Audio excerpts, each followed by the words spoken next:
y yo he querido dar un sentido casi autobiográfico a las reflexiones que les voy a plantear. Miren, yo empecé en instituciones penitenciarias en el año 87 aproximadamente y he estado media vida laboral dedicada a las personas que han cometido delitos y desde hace 15 años aproximadamente estoy dedicando mi vida laboral a personas que han sido víctimas de delitos. Ahora trabajo en la Administración General del Estado, he sido secretario general de la Delegación de Gobierno en Castilla y León, ahora estoy en Salamanca como subdelegado del Gobierno. Durante 15 años he escuchado a los que lo cometían delitos, durante 15 años me ha tocado escuchar a personas que han sufrido estos delitos. Y he sacado unas conclusiones, que creo que son unas conclusiones que se pueden compartir y es lo que pretendo en estos momentos. Parto del mismo momento que ha hecho en su brillante exposición el juez de vigilancia penitenciaria, el magistrado juez de vigilancia penitenciaria de Valladolid, que son los primeros años de la Constitución española. La Constitución que ha garantizado 40 años, se van a celebrar este año, de progreso y prosperidad en este país como nunca antes lo hubo. Y ahí se aprueba una Constitución plenamente democrática, conforme corresponde a un Estado social de derecho, que consagra 3 artículos fundamentales desde este punto de vista. El artículo 25.2, que ya le hemos analizado aquí, las penas privativas de libertad se orientarán hacia la reeducación y reinserción social del penado. Creo que es algo que está en la Constitución y se ha consolidado como tal. Otro artículo fundamental, el artículo 15 de la Constitución, se prohíbe la pena de muerte y los tratos y penas crueles, inhumanos o degradantes. Y un artículo para mí fundamental que le da sentido a todo, que es el artículo 10, donde se dice que la dignidad de la persona, los derechos inviolables que le son inherentes, el libre desarrollo de la personalidad y el respeto a la ley y a los derechos de los demás es el fundamento del orden político, del orden público y de la paz social. Son 3 artículos fundamentales que inciden directamente en lo que estamos tratando. Lo analizaba Florencio, cuál era la situación que teníamos cuando yo estudiaba en estas aulas universitarias, cuando yo me incorporé al trabajo. Teníamos el Código Penal del año 73, unas penas muy duras, un Código Penal heredero del Código del 44, de 1944, el que se elabora en un momento de dictadura en España y que establece penas muy duras. Y esas penas muy duras se atenúan a través de un instituto, la redención de penas por el trabajo, lo explicaba Florencio Marcos. De entrada, por no hacer nada, se rebajaba en un tercio, un 33%. Por cada 2 días se aplicaba uno de redención. Esa era la redención de patio. Por estar en el patio, y así la llamábamos, se acortaba un día. Si además se trabajaba, se podía aplicar hasta 175 días al año. Sobre eso se computaban los 3/4 partes para la libertad condicional. Es decir, había un mecanismo que estaba sólidamente asentado para vaciar el contenido de las penas o para cortarlas de una forma muy importante. Cuando yo empiezo a trabajar en el año 87 se acababa de aprobar, unos años antes, la Ley Orgánica General Penitenciaria, la primera ley orgánica de la democracia española.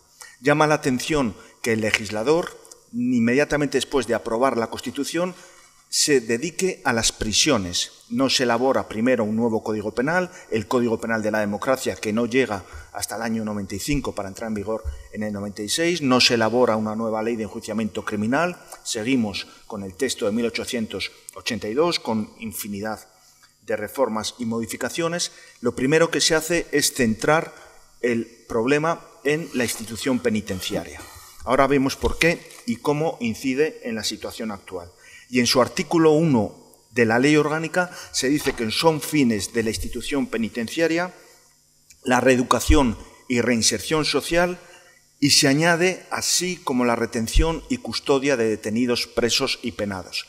Es decir, la retención y custodia es inherente a la institución penitenciaria.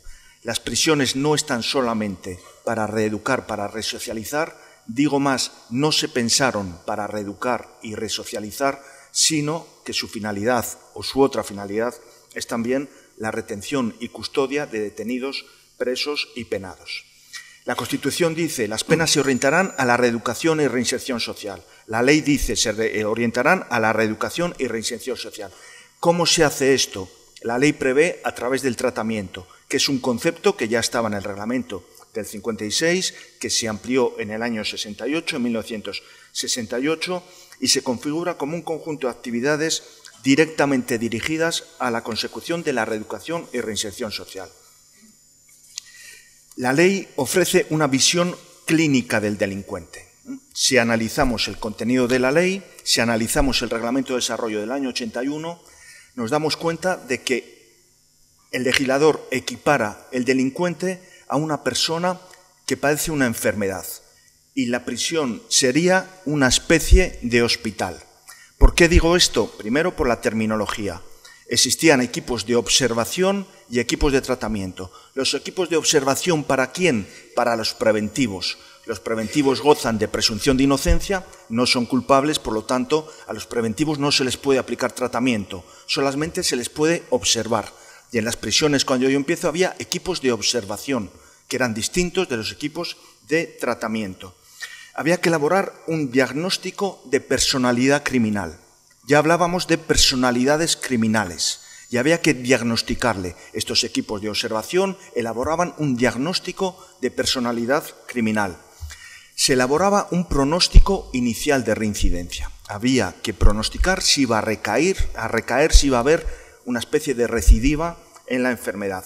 Se aplicaba el tratamiento que es un concepto clínico. Se elaboraba un pronóstico final de inserción y esto nos daba pues la toma de decisiones por parte de los profesionales que trabajábamos en las prisiones. ¿Qué problemas planteaba? Pues algunos que era difícilmente encajable con las situaciones jurídicas. A los preventivos no se les puede tratar. ¿Cómo vamos a tratar a un preventivo si todavía no ha sido condenado, si no ha cometido el delito? Nos limitamos a observarle. No sé muy bien en qué consistía aquello que yo hice varios años, pero debíamos estar todos muy pendientes de una persona, a ver con quién se relacionaba, a ver con quién compartía sus momentos, pues para poder saber cuál era su personalidad criminal, en la terminología que estaba en el reglamento del 81. En segundo lugar, para los penados, ¿se le puede tratar obligatoriamente a un penado? ¿Se le puede obligar a realizar una serie de actividades a un penado si no quiere? Ahí estaba en juego incluso la constitucionalidad de esa medida. Efectivamente, se configura un sistema de individualización científica, también estamos hablando en esos términos clínicos, y es lo que los parámetros con los cuales yo empecé a desarrollar mi actividad profesional. Este concepto de tratamiento tiene una visión clínica del delincuente, creo que lo podemos compartir todo, y que no responde, y lo vemos ahora, a la tipología de internos que teníamos en los centros penitenciarios. Yo estudiaba en aquel momento criminología en San Sebastián y me gustaba mucho García Pablos Molina y me hablaba de que el ser humano tiene una dimensión biológica, psicológica y social. Y aquí parece que nos centrábamos solamente en los aspectos psicológicos. Yo nunca vi terapias individuales, terapias colectivas en los centros penitenciarios, de forma experimental en algún caso sí, hay aquí algún responsable de que se hicieran de forma brillante, pero no era lo general en las prisiones. Normalmente los internos lo que realizaban eran actividades y si podían incorporarse a un trabajo y a un trabajo remunerado, pues era su aspiración. Estos planteamientos tratamentales, cuando se incorporan a la legislación española, estaban superados o cuando menos cuestionados en otros países de Europa. España se pone al día en normativa penitenciaria, por supuesto que sí, pero eran unos planteamientos que ya se empezaban a cuestionar. Y en el orden interno había autores muy prestigiosos que también lo cuestionaban. Se me ocurre en estos momentos Borja Mapelli Cafarena, que era el que lideraba un poco este cuestionamiento del concepto tratamental.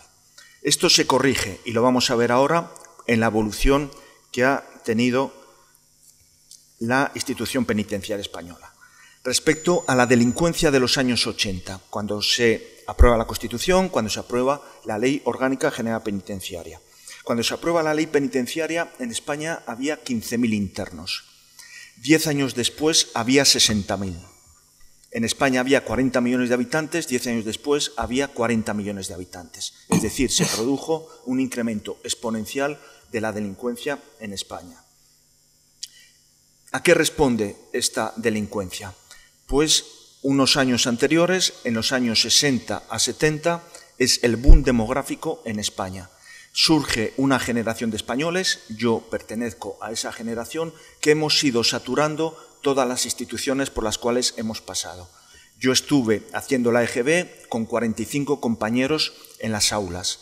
Yo estuve en esta facultad universitaria donde no se cabía en las aulas grandes que existían antes. Y si venías media hora antes ya no tenías sitio, te tenías que sentar en el suelo o en las ventanas. Son aquellos que saturamos el servicio militar y había excedentes de cupo. Había más jóvenes que plazas en el ejército en aquel momento.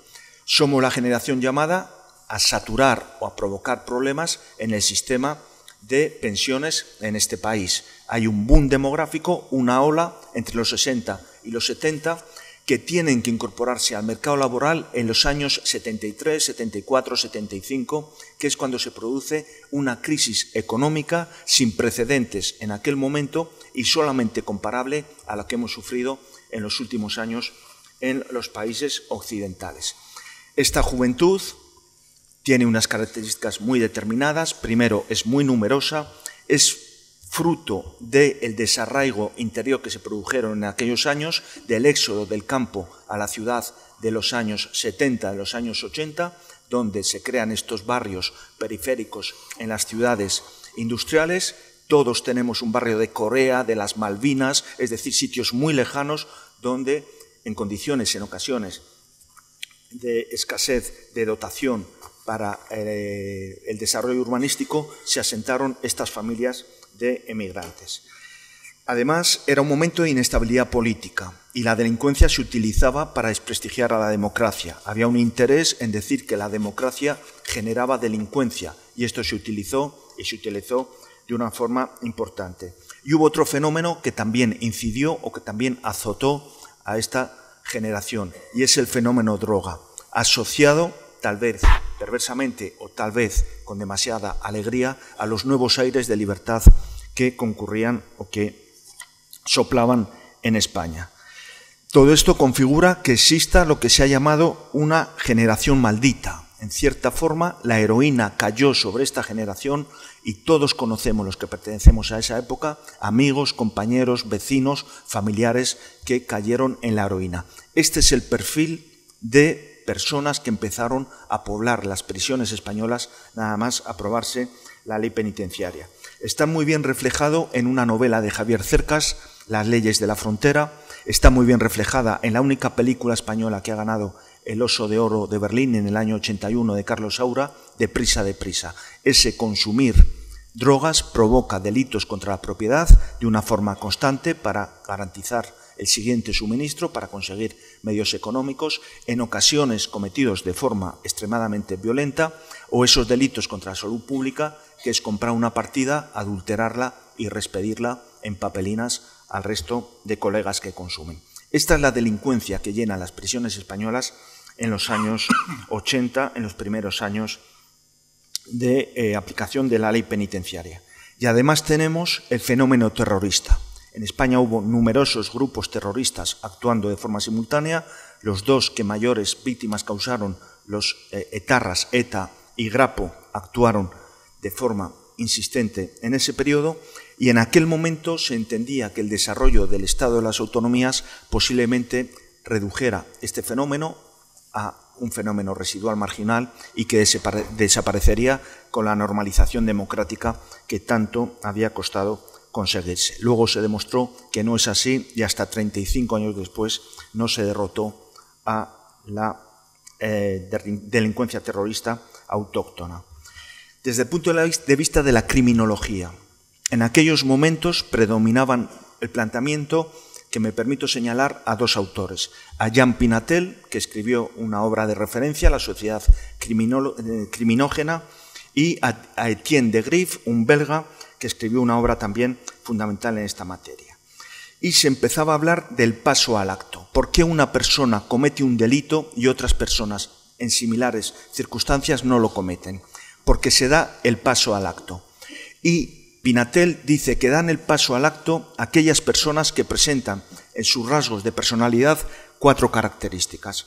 La agresividad, la habilidad, indiferencia afectiva y egocentrismo. Eso es lo que determina el que una persona cometa un delito. Personas egocéntricas, personas agresivas, y interpreta agresividad no como la utilización de violencia en la forma de cometerlo, que en ocasiones también, sino en aquella persistencia para saltar todos los obstáculos que impiden la comisión de ese delito. La labilidad emocional y la indiferencia afectiva, lo que luego se ha llamado los psicópatas, estas personas que carecen de sentimientos, que no empatizan con las víctimas, que son capaces de cometer cualquier barbaridad sin ser conscientes del daño que están produciendo en otras personas. A lo largo de mi carrera profesional, a lo largo de la evolución de Historia de España, ¿qué es lo que ocurre? Pues en el año 95 se aprueba el Código Penal, que entra en vigor en el año 96, el Código Penal de la democracia. Una novedad en las penas es que desaparece el sistema de escala del Código del 73. Y en el Código del 73 las penas privativas de libertad, en función de su duración, tenían una denominación diferente. La pena inferior era el arresto menor. Había arresto, había prisión, había presidio y había reclusión. La gravedad de las penas tenían una denominación específica. Esto desaparece y creo que es un aspecto importante para considerar la prisión permanente revisable. Los delitos más graves tenían una pena que se castigaban con reclusión mayor. Se les asignaba nominativamente, por decirlo de alguna forma, un reproche lingüístico. Reclusión mayor. Es algo que desaparece en el Código del año 95, donde las penas son penas privativas de libertad, lo ha explicado muy bien Alfonso, y ahí está el arresto de fin de semana que desapareció, la responsabilidad permanente por impago de multa y la pena de prisión. Hasta la aparición de la prisión permanente revisable, todas las penas privativas de libertad eran penas de prisión en los casos que estamos tratando. Se establece unos límites, 20 años en supuesto de un solo delito, y en supuestos de pluralidad delictiva o de aplicación de la pena superior en grado se podía rebasar hasta los 25 o los 30 años. Desapareció la redención de penas por el trabajo en el año 95-96 y se establecen esas medidas, esos beneficios que explicó previamente Florencio de Marcos y que no voy a repetir. En prisiones, ¿qué es lo que ocurre? A la vez que entra en vigor el Código Penal, hay que elaborar un nuevo reglamento penitenciario. Y se elabora el reglamento penitenciario vigente del año 96. Para mí es muy importante la reformulación del concepto de tratamiento que hace este reglamento. Para mí es un gran acierto y se supera la visión clínica del reglamento del año 81. Ya no es esa observación, ese tratamiento, esas terapias individuales colectivas que nunca existieron en prisiones, sino que sí que se equipara el tratamiento a la ocupación. Y aquí se recoge un principio muy importante que propugnó en su momento Borja Mapelli, que es lo que la prisión tiene que intentar hacer en primer lugar, es evitar que las personas se deterioren. Es intentar conseguir, y no es un objetivo fácil, que una persona salga peor de lo que entra.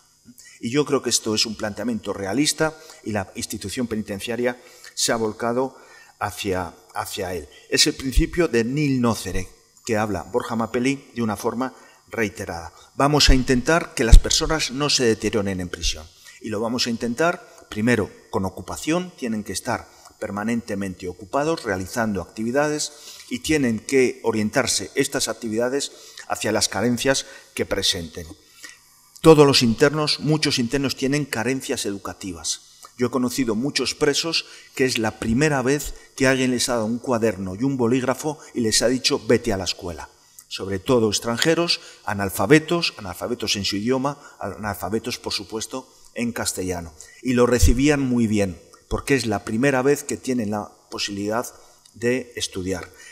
Españoles, muchos no completaron los estudios obligatorios según la Constitución, nunca completaron la enseñanza básica. Es fundamental que todos los ciudadanos de un país tengan los estudios básicos cubiertos. La institución penitenciaria lo puede realizar. Muchas personas carecen de formación profesional, nunca han tenido un trabajo. Los de la generación aquella de la novela de Javier Cercas nunca trabajaron. Hay que cualificarles profesionalmente, en oficios, en algunas actividades que tengan inserción laboral. La práctica deportiva es fundamental porque aporta valores y porque aporta salud. Creo que es aspectos fundamentales en cualquier centro penitenciario. Y esto sigue siendo tratamiento en los términos que prevé la ley orgánica. Por lo tanto, la institución penitenciaria reorienta su actividad hacia estos sectores. Y además hay programas específicos de intervención para aquellos internos que efectivamente pueden requerir algún tipo de intervención con un componente psicológico prioritario. Hablo de toxicómanos, hablo de agresores en el ámbito de violencia de género, hablo de delitos contra la seguridad vial. Este tipo de delitos se pueden organizar también estos cursos específicos o estos ámbitos específicos de intervención. Así vamos trabajando en el año 2006, así se consolida y se produce lo que se ha llamado un cambio de paradigma en el modelo de seguridad. Y yo creo que hay algunos datos que nos demuestran que esto es así.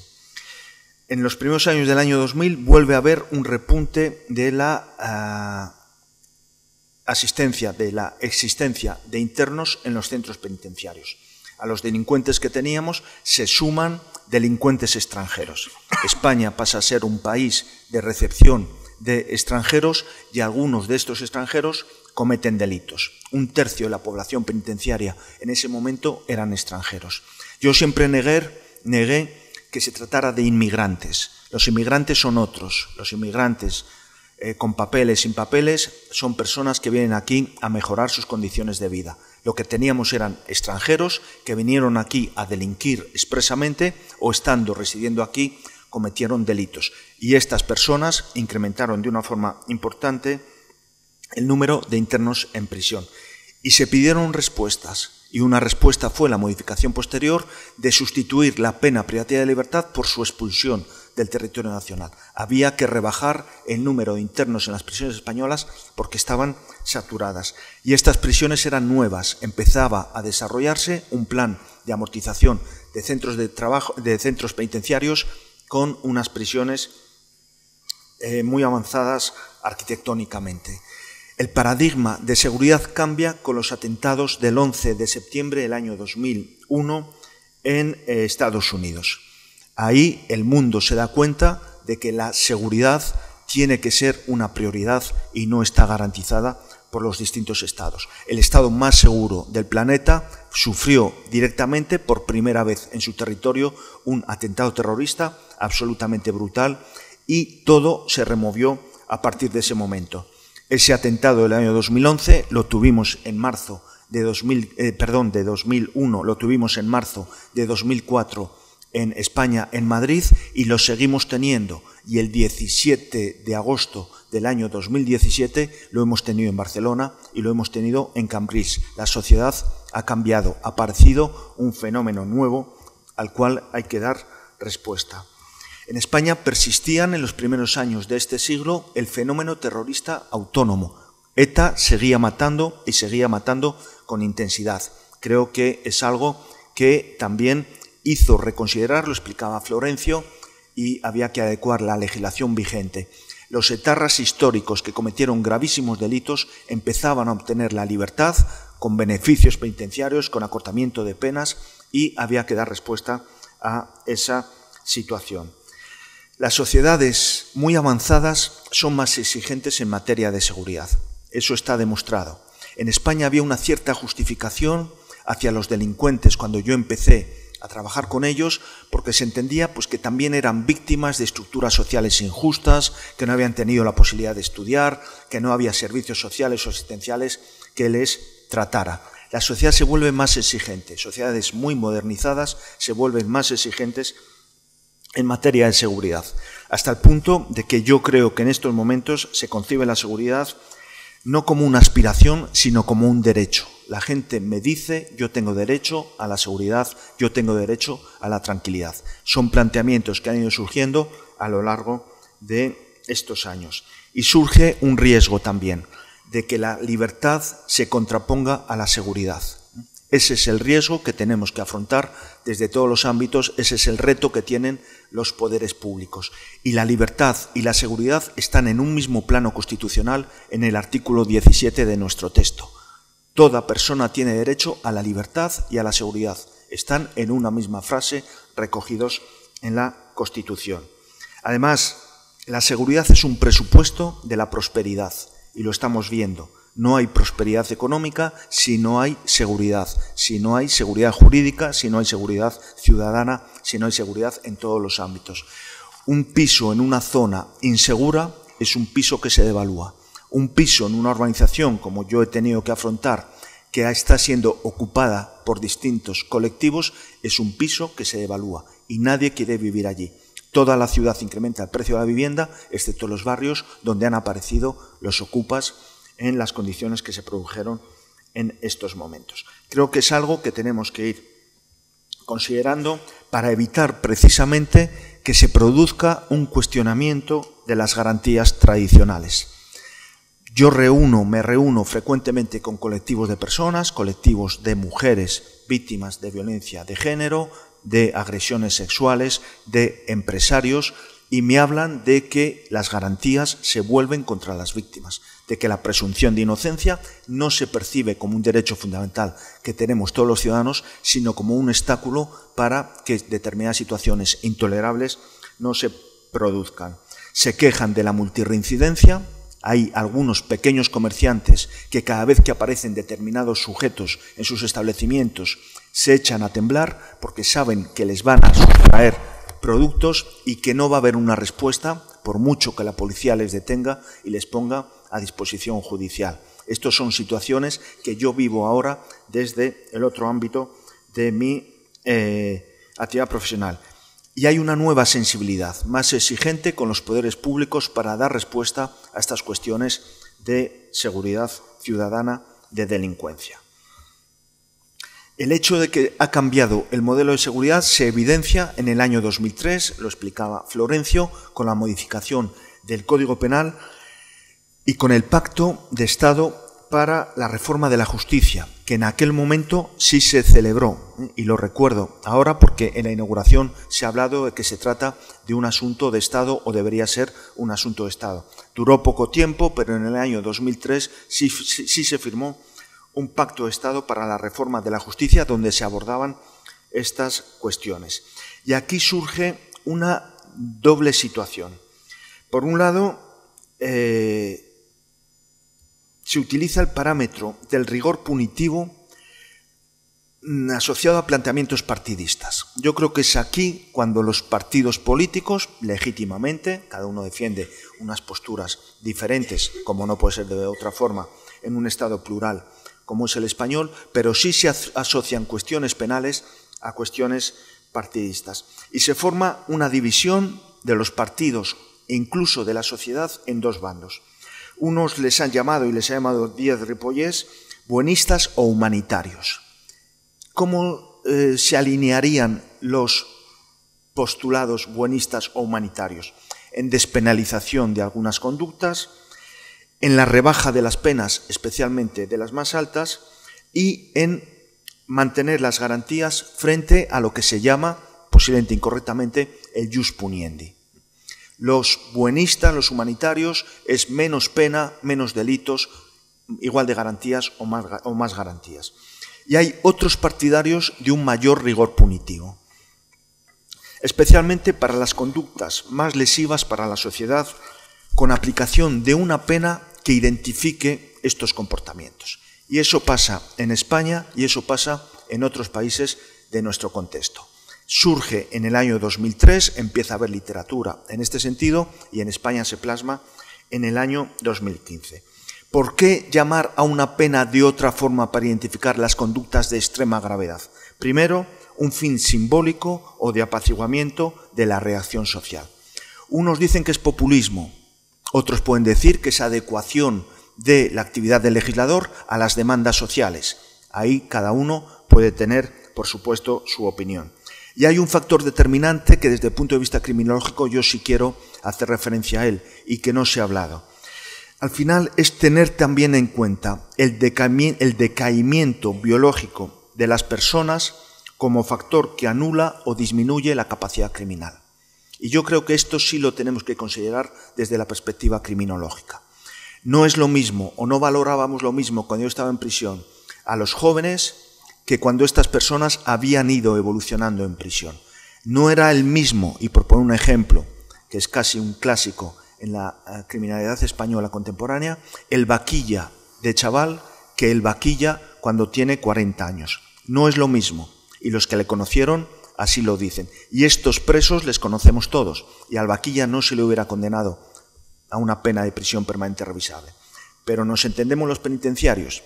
Ese factor biológico que va incidiendo, al final también, digamos, y simplifico, el castigo surte sus efectos, es algo que hay que considerar para la aplicación de estas penas. ¿Y cuál es la valoración actual? En 2004 se introduce un nuevo parámetro en la legislación española, evolucionamos, ¿y qué es la valoración que se hace actualmente de la prisión permanente revisable? Yo tengo algunas reflexiones que les comparto con ustedes. En primer lugar, las conductas seleccionadas son las mismas. No se crean nuevos delitos, sino que a algunos delitos cometidos con unas circunstancias determinadas se les aplica una nueva pena, la prisión permanente revisable. Existe una tendencia internacional a un mayor rigor punitivo que les incluye o que amplía los tipos a los cuales se les aplica. Es una pena que ha sido consolidada y se ha explicado muy bien, de forma condicionada por el Tribunal Europeo de Derechos Humanos, por otros tribunales de garantías constitucionales de Europa, de la zona más democrática y avanzada del planeta, y también de órganos internos en España, el Consejo General del Poder Judicial. Yo creo, y es un dato que tenemos que considerar, en ocasiones la pluralidad delictiva nos lleva a penas todavía de más amplitud. Por supuestos de acumulación de penas podríamos rebasar estas situaciones. Responde a una nueva sensibilidad de la sociedad. La sociedad se ha hecho más sensible ante la seguridad y hay una demanda insistente de respuestas a estos casos más extremos de delincuencia.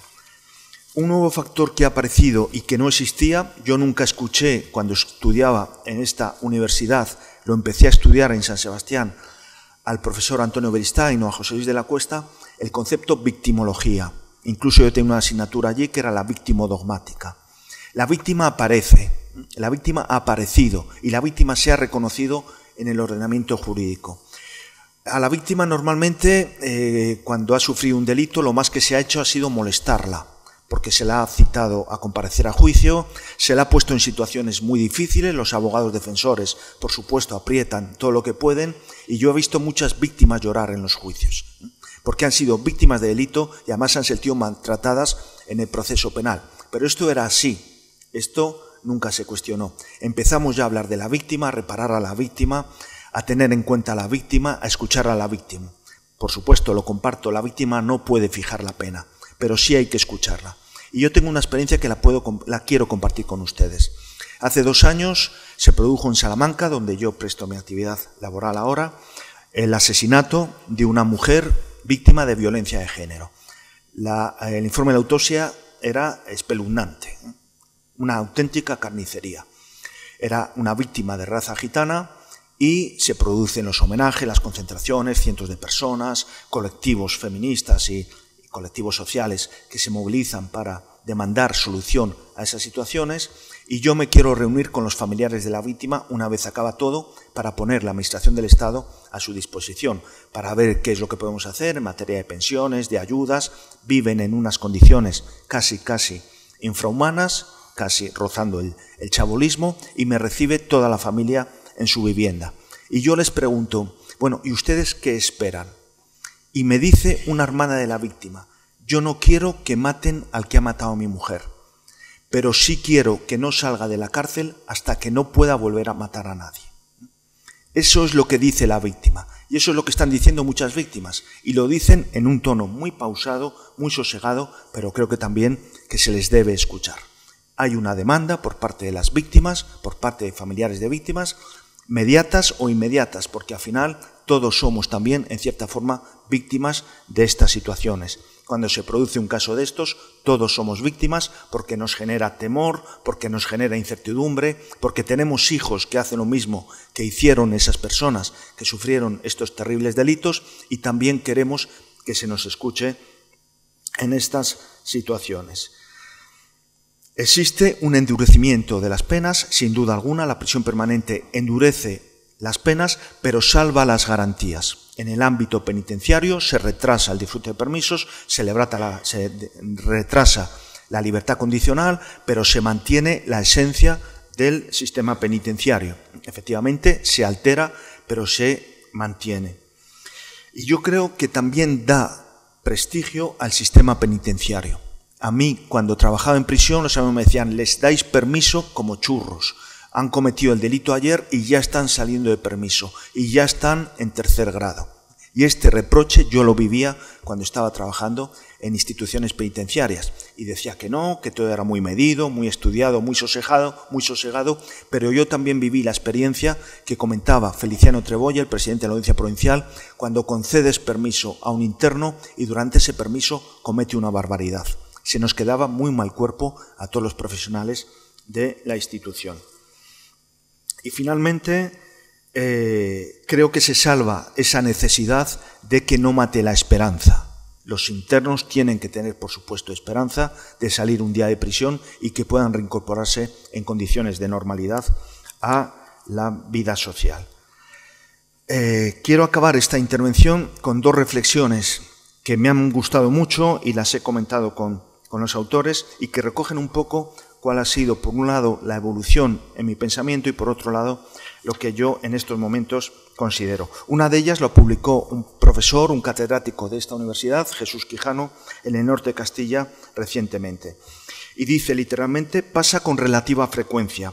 Uno cree tener una determinada convicción sobre cierto asunto y de repente algún acontecimiento inesperado le hace poner en cuestión tal convicción, en todo o en parte. Y de pronto caemos en la cuenta de que hay supuestos en que la recuperación de la libertad es ocasión para reincidir y de que hay informes concienzudos y concluyentes que indicaban de antemano que tal penado no estaba rehabilitado y que el riesgo de reiteración delictiva era alto, como así se ha comprobado.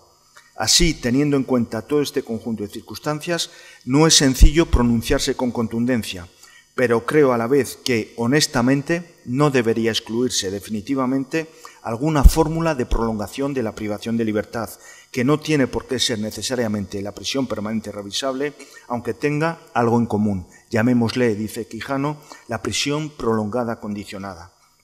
Porque el riesgo peor es el que podemos imaginar, que sujetos que hayan cometido atrocidades puedan volver a cometerlas si recuperan la libertad sin tener un grado suficiente de rehabilitación.